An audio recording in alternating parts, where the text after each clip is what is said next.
Ny équipe Sebam nandrobaka ny amboara tamin'ny tompondraka national N1A teo amin'ny sokajy lehilahy ary mbola Sebam Boeny ihany koa no nibata ny amboara tamin'ny sokajy vehivavy.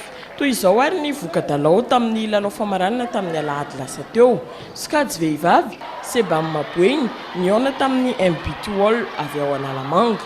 Niotrika teo anatrehan'ny Sebam MB2 tamin'ny isa 280 Zay manintona kely ho an'ny mpandraharaha eto Majunga fa ny sport dia tokony hotoanana ary indrindra moa hitanareo fa Sebam dia tsy manana sponsor ohatran'ny club sasany ary misy société matanjaka fa ny tenana ihany no mandray an-tanana ny zava-drehetra ary mangataka zay na mpandraharaha vahiny zany na gasy indrindra reo izay mila ravinahitra mahazo arena eto amin'ny faritra ny Mahajanga amin'ny faritra Boeny eto nefa na ny fikarakarana sport ny sosialy ary tsy ataon'izy ireo fa mba manaingana izy ireo zay mba hanao an'izay zavatra izay.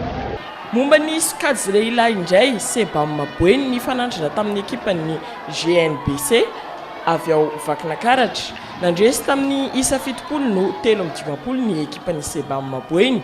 Ity lalao ity izay anisany nampitsangany toetra ny rehetra. Ipoka olona moa ny gymnase couvert, orakoraka, tabataba ireo no hita teto ho fanohanana ny ekipan'ny lalao.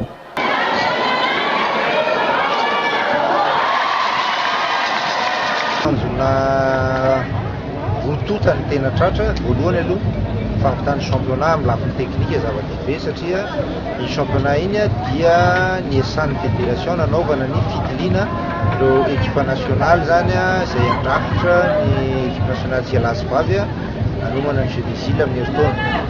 Faharoa moa zany amin'ny lafiny teknika fampitany koa ny resahako hoe phase aller fa ny zava-dehibe tena azo tsipihana dia fampitany kopina ahitantsika hoe ny fitiavany Mahajanga ny basketball zay zany. Nasiany resaka koa teto momba ny gymnase couvert ny Mahajanga.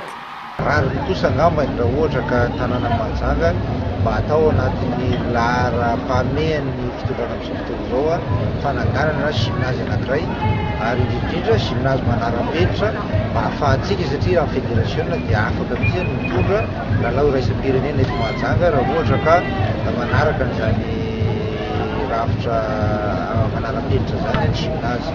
Marina fa ho an'ny sokajy vehivavy ny Sebam mivoaka champion, MB2 vice-champion, JCSA 3e place.